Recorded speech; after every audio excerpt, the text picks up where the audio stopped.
Hello दोस्तों, स्वागत है आप सभी का। और मेरा नाम है रुपेंद्र सिंह। और दोस्तों, आपको जैसे कि पता है कि हम ज्योग्राफी पढ़ रहे हैं और ज्योग्राफी में हमारी जो यूनिट चल रही थी ब्रह्मांड एवं पृथ्वी की उत्पत्ति, इसके अंतर्गत हमने 2 चैप्टर पढ़े थे। और वो 2 चैप्टर थे सौरमंडल में पृथ्वी और पृथ्वी की उत्पत्ति एवं विकास, अर्थ इन सोलर सिस्टम और origin and aberration of earth, जो कि ये origin of universe and earth unit में से थे। और उन दोनों चैप्टर को हम पूरा पढ़ चुके हैं। और आज हमारा जो एक टेस्ट है, हम इस टेस्ट को करने वाले हैं।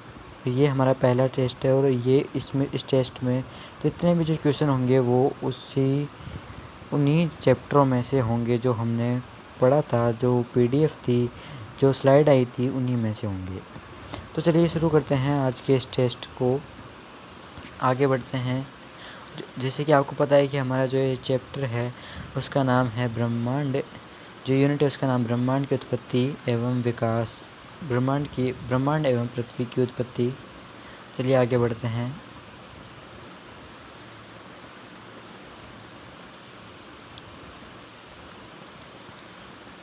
ये देखिए आपके सामने ये पहला क्वेश्चन है, आ गया है आपकी स्क्रीन के सामने। क्वेश्चन है कि दिए गए निम्न कथनों पर विचार कीजिए तथा इनमें से असत्य कथन की पहचान कीजिए। हमें कथन दिए गए हैं और इनमें से असत्य कथन की पहचान करनी है। और जो पहला जो कथन है वो है कि 20वीं शताब्दी के प्रारंभ में भूगोल मानव तथा पर्यावरण के पारस्परिक संबंधों के रूप में विकसित हुआ। 20वीं शताब्दी के प्रारंभ में भूगोल मानव तथा पर्यावरण के पारस्परिक संबंधों के रूप में विकसित हुआ। भूगोल का विषय के रूप में विद्युत अध्ययन 19वीं सदी से प्रारंभ हुआ। भूगोल विषय के अध्ययन में जर्मन भूगोलवेत्ता A.V. हम्बोल्ट तथा कार्ल रिटर ने पथ प्रदर्शक का काम किया। और भूगोल शब्द का सर्वप्रथम प्रयोग अरस्तु नामक वैज्ञानिक विद्वान ने किया। तो इसका जो सही उत्तर है वो है डी। हमें असत्य कथन की पहचान करनी थी और ये यहाँ पर ये अरस्तु का नाम गलत दिया गया है। बाकी सभी ए, बी और सी जो कथन है बिल्कुल सही है कि 20वीं शताब्दी के प्रारंभ में भूगोल तथा मानव तथा पर्यावरण के पारस्परिक संबंधों के रूप में विकसित हुआ। भूगोल का विषय के रूप में विद्युत अध्ययन 19वीं सदी से प्रारंभ हुआ और भूगोल विषय के अध्ययन में जर्मन भूगोलवेत्ता A.V. हम्बोल्ट तथा कार्ल रिटर ने पथ प्रदर्शक का काम किया। अब आगे बढ़ते हैं। हमारा जो दूसरा नंबर का जो क्वेश्चन है वो है कि भूगोल विषय के अध्ययन उपागम संबंधी कथनों पर विचार कीजिए। तो हमें इन कथनों पर विचार करना है।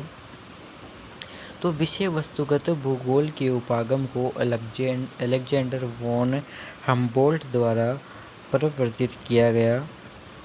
The approach of systematic geography was introduced by Alexander von Humboldt। प्रादेशिक भूगोल का विकास जर्मन भूगोलवेत्ता कार्ल रिटर ने किया। तो दोस्तों, इन दोनों कथनों में से जो सही कथन है हमें उसकी पहचान करनी है।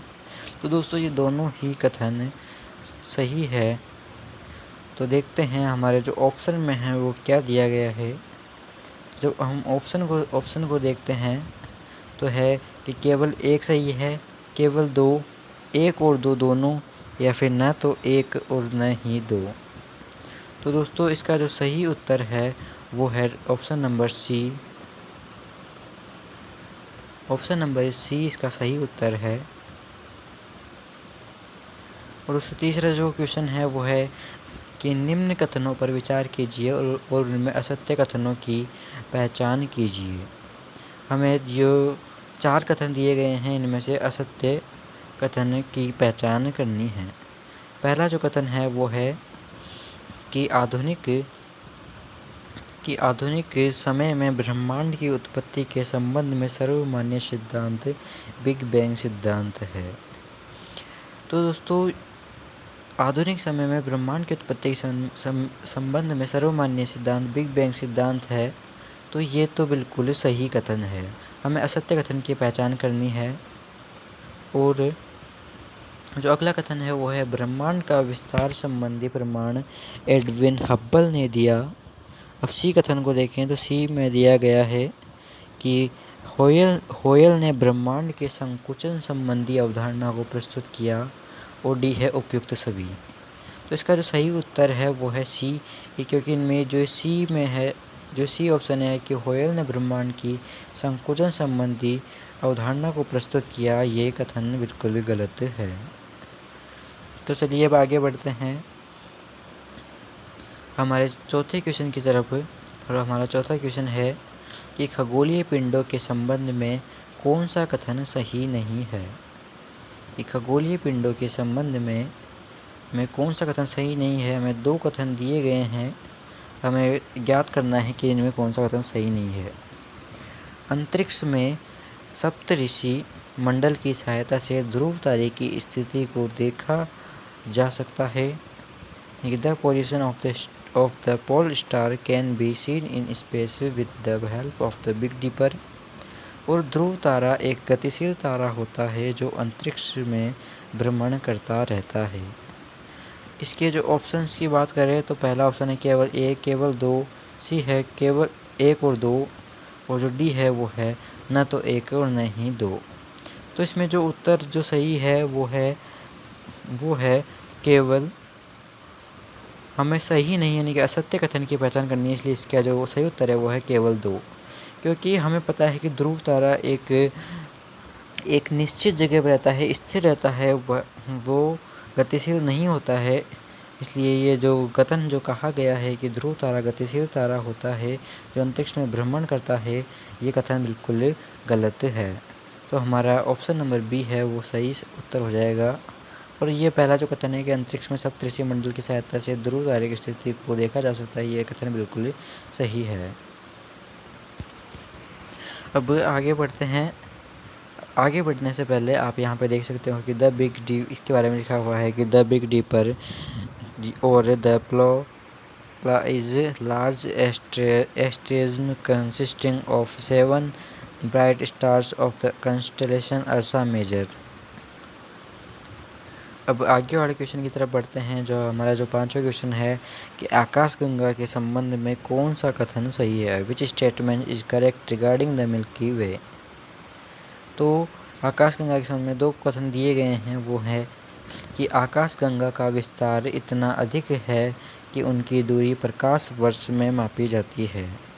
और आकाशगंगा का निर्माण हीलियम गैसों के बने बादलों से हुआ। तो दोस्तों यहाँ पे जो पहला कथन है कि आकाशगंगाओं का विस्तार इतना अधिक है कि उनकी दूरी प्रकाश वर्ष में मापी जाती है, तो ये कथन तो बिल्कुल सही है। और जो दूसरा कथन है कि आकाशगंगाओं का निर्माण हीलियम गैसों के बने बादलों से हुआ, तो दोस्तों हमने पढ़ा था कि इनका निर्माण तो हाइड्रोजन गैस के बने, शुरुआत में हाइड्रोजन गैस के बने बादलों से हुआ था। तो यहाँ पर ये क्वेश्चन गलत, ये जो स्टेटमेंट है वो गलत है। तो यहाँ पे अब अपन ऑप्शन देखते हैं नीचे। तो जब हम ऑप्शन देखते हैं तो हमें सत्य कथन की पहचान करनी है कि केवल एक, केवल दो, के एक व दो, और एक न तो एक नहीं दो। तो यहाँ पे जो सही उत्तर है वो हो जाएगा ऑप्शन नंबर एक, केवल एक जो कथन है वो सत्य है। अब आगे बढ़ते हैं और आगे जानते हैं कि अगला जो क्वेश्चन है वो है कि सौर मंडल के संबंध में कौन सा कथन सही है। सौर मंडल के संबंध में विच statement is correct regarding the solar system. तो सौर मंडल के संबंध में जो कथन जो सही है, हमें 3 कथन दिए गए हैं, उनमें से सही कथन की पहचान करनी है। तो हमें जो कथन दिया गया है कि निहारिका को सौर मंडल का जनक माना जाता है, निहारिका को सौर मंडल का जनक माना जाता है। सूर्य व क्षुद्र ग्रहों की पट्टी के बीच स्थित ग्रहों को भीतरी ग्रह कहा जाता है। और अगला जो कथन है वो है कि बृहस्पति ग्रह सौर मंडल में क्षुद्र ग्रह की पट्टी के अंदर अवस्थित है। तो हमें यहाँ पर सही कथन की पहचान करनी है। और यहाँ पे ऑप्शन है कि ए है केवल दो, कि एक और दो, एक और तीन, एक, दो और तीन। तो यहाँ पे जो सही उत्तर है वो है बी, यानी कि एक और दो। यानी कि निहारिका को सौर मंडल का जनक माना जाता है, ये बिल्कुल सही है। और सूर्य व क्षुद्र ग्रहों की पट्टी के बीच स्थित ग्रहों को भीतरी ग्रह कहा जाता है, ये भी सही है। लेकिन बृहस्पति ग्रह सौर मंडल में क्षुद्र ग्रह की पट्टी के अंदर अवस्थित है, ये कथन बिल्कुल ही गलत है। तो अब हम अपने अगले क्वेश्चन की तरफ आगे बढ़ते हैं, और हमारा जो अगला क्वेश्चन है वो है क्वेश्चन नंबर 7। और जो क्वेश्चन नंबर जो 7 है वो है कि निम्नलिखित में से कौन सा कथन ग्रहों के संबंध में सही नहीं है। यहाँ पे कुछ कथन दिए गए हैं और हमें पूछा गया है कि आपको बताना है कि इन कथनों में से कौन सा कथन ग्रहों के संबंध में सही नहीं है। तो जो पहला जो कथन है वो है कि जोविन ग्रह की उत्पत्ति जनक तारे से बहुत दूर स्थान पर हुई। जोविन ग्रह हैं उनकी जो उत्पत्ति है वो जनक तारे से बहुत दूर स्थान पर हुई। तो दोस्तों ये कथन तो बिल्कुल सही है। फिर है अगला कथन कि बाहरी ग्रहों का गुरुत्वाकर्षण बल आंतरिक ग्रहों से कम होता है। दोस्तों ये कथन गलत है। और फिर है कि पार्थिव ग्रह यानी कि आंतरिक ग्रह का निर्माण सेलों तथा धातुओं से हुआ है। दोस्तों ये भी बिल्कुल सही है। और जो डी कथन है वो है कि बी और ए दोनों। तो हमें जो पहचान करनी थी वो थी कि यहाँ पे ग्रहों के संबंध में जो कथन असत्य है उसकी पहचान करनी थी। तो उसका जो सही उत्तर है वो है बी। तो यहाँ पे जो बी जो कथन है वो गलत कथन है। तो यहाँ पे जो हमारा सही उत्तर हो जाएगा वो हो जाएगा बी। अब हम आगे बढ़ते हैं हमारे अगले क्वेश्चन की तरफ, और हमारा जो अगला क्वेश्चन है वो है क्वेश्चन नंबर 8। वो जो क्वेश्चन है वो है कि निम्न कथनों पर विचार कीजिए। सूर्य के चारों, पहला जो कथन है वो है सूर्य के चारों ओर चक्कर लगाने वाले पत्थरों के छोटे छोटे टुकड़ों को उल्का पिंड कहा जाता है। जो दूसरा जो कथन है वो है कि उल्का पिंड वायुमंडल में घर्षण के कारण जल जाते हैं। और यहाँ पे जो ऑप्शन दिए हुए हैं उनमें यह है कि हमें इनमें से जो कथन सत्य है, जो सही है, ट्रू है, और उसकी पहचान करनी है। ऑप्शन में है कि केवल एक, केवल दो, एक और दो, न तो एक और नहीं दो। तो यहाँ पे है, तो यहाँ पे दोनों कथन बिल्कुल सही है। तो यहाँ पे जो सही उत्तर हो जाएगा वो हो जाएगा ऑप्शन नंबर सी। तो ऑप्शन नंबर सी बिल्कुल सही उत्तर हो जाएगा यहाँ पर। अब आगे बढ़ते हैं, और जो 9वां जो क्वेश्चन है वो है कि निम्नलिखित में से कौन सा कथन सौरमंडल के संबंध में सही नहीं है। यानी कि हमें असत्य कथन की पहचान करनी है। जो कथन गलत है हमें उसके बारे में बताना है। तो सौरमंडल का निर्माण सूर्य और क्षुद्र ग्रह मिलकर करते हैं। दोस्तों ये कथन सही नहीं है कि केवल सूर्य और क्षुद्र ग्रह ही थोड़ी कोई सौरमंडल का निर्माण करते हैं। तो ये कथन गलत है। और जो दूसरा है वह है सूर्य का खिंचाव बल सौरमंडल को बांधे रखता है। दोस्तों ये कथन बिल्कुल सही है। और जो तीसरा जो कथन है वह है सूर्य सौरमंडल के लिए प्रकाश एवं ऊष्मा का मुख्य स्रोत है। तो दोस्तों यहाँ पे सही उत्तर है वह है ऑप्शन नंबर ए। यहाँ पे हमें जो कथन सही नहीं है उसकी पहचान करनी थी। तो यहाँ पे दोनों जो दूसरा और तीसरा जो कथन है उसको सही, और जो गलत उत्तर है जो गलत जो कथन है वो है कि सौरमंडल का निर्माण सूर्य और क्षुद्र ग्रह मिलकर करते हैं। तो अब हमारा जो सही उत्तर हो जाएगा वो हो जाएगा ऑप्शन नंबर ए। अब है जो 10वां जो क्वेश्चन है वो है कि अंतरिक्ष से संबंधित अर्सा मेजर और बिग बियर का संबंध किससे पाया जाता है। अर्सा मेजर और बिग बियर का संबंध किससे पाया जाता है। तो ऑप्शन है कि सौरमंडल, दूसरा ऑप्शन है नक्षत्र मंडल, फिर है क्षुद्र ग्रह, और इनमें से कोई नहीं।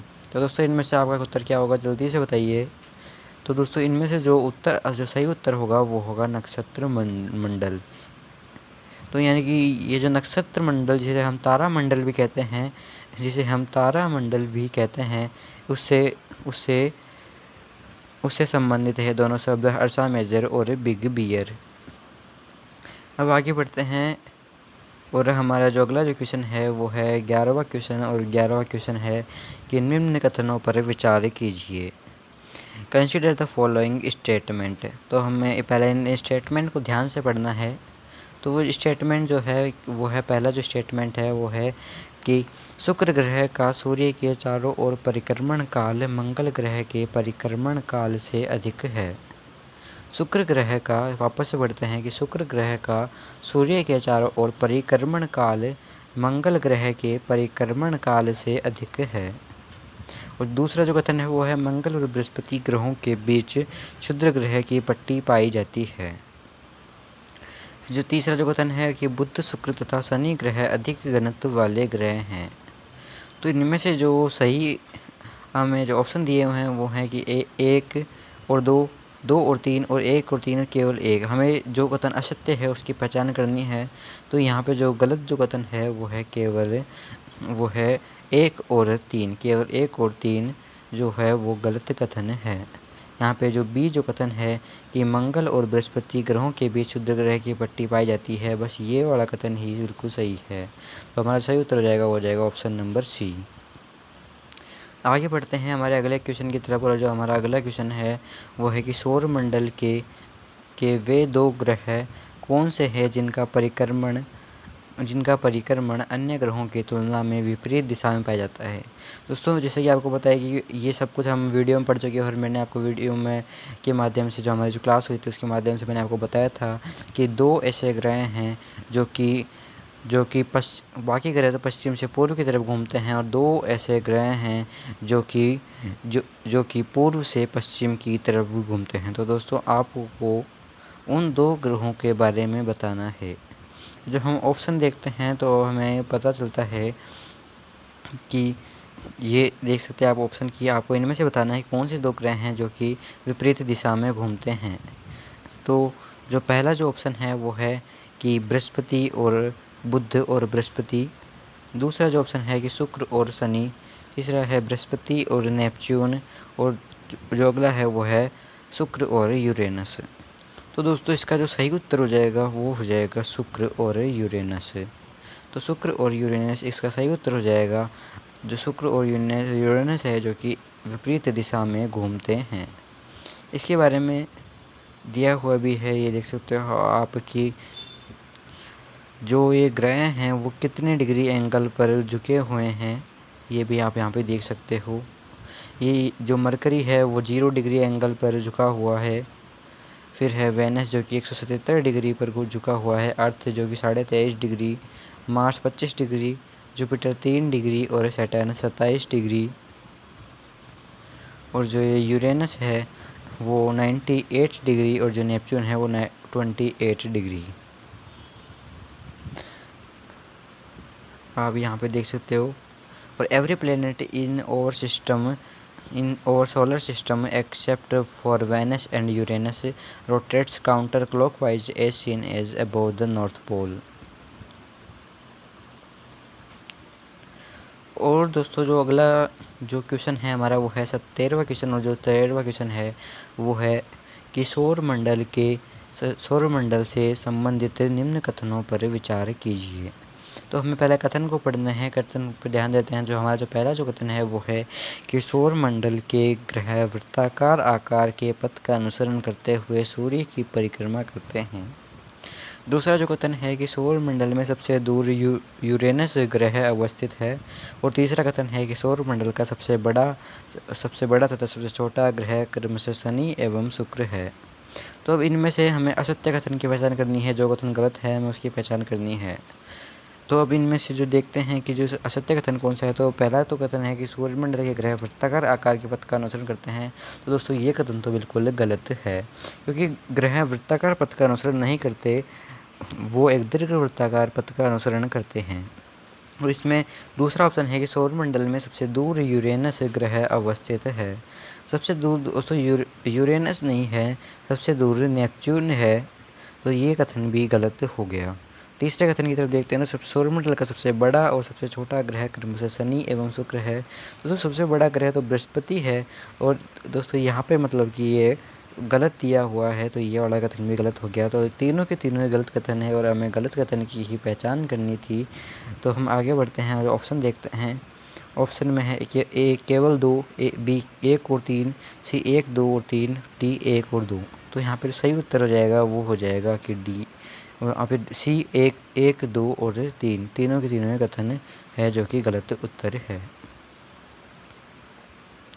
14 जो क्वेश्चन है वो है कि निम्न कथन व कारण को पढ़िए और नीचे दिए गए कूट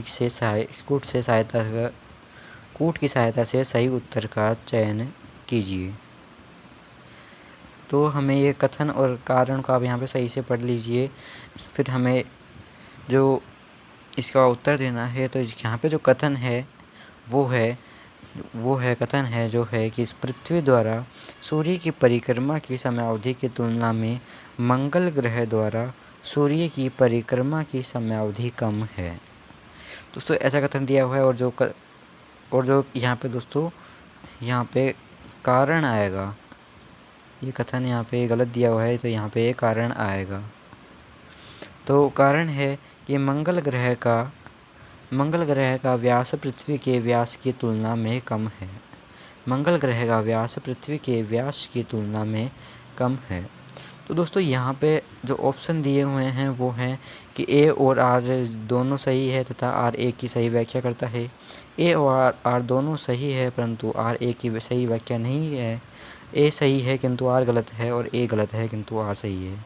तो यहाँ पे जो इसका जो सही उत्तर हो जाएगा वो हो जाएगा, यहाँ पे देखिए कथन है जो कि बिल्कुल गलत है, क्योंकि पृथ्वी द्वारा सूर्य की परिक्रमा की समयावधि की तुलना में मंगल ग्रह द्वारा सूर्य की परिक्रमा की समयावधि ज़्यादा होती है, वो कम नहीं होती, क्योंकि मंगल ग्रह पृथ्वी से अधिक दूर है, सूर्य से अधिक दूर है, इसलिए इसकी परिक्रमा की समयावधि भी अधिक होगी।